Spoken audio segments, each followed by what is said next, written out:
we're going to do up some cedar plank salmon. We're also going to grill some eggplant with a teriyaki sauce, and we're going to do lemons like you've never seen them done for dessert on a barbecue grill. We start with the cedar plank salmon.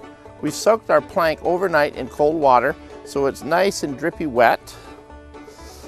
We're going to set that aside. Now we're going to make a little marinade for the salmon. We're going to use some balsamic vinegar, some ground ginger, a little granulated garlic. Woo! The rabbits will like the granulated garlic. Some brown sugar and some green onion. We're going to mix this up so it gets all nice and crusty and marinated. But you know what? Through the magic of television, we actually have one that's been marinating.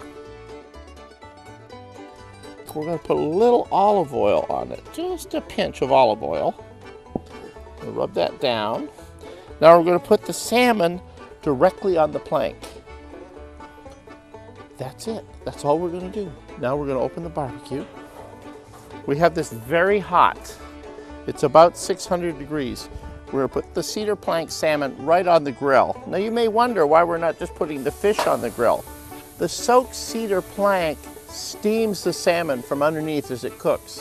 When the salmon is ready, you have an incredible flavor. Now the edges of the board will be a little burned, but the salmon will be absolutely incredible. Now we're going to get the salmon. And what we present this on the platter. See how it's smoking?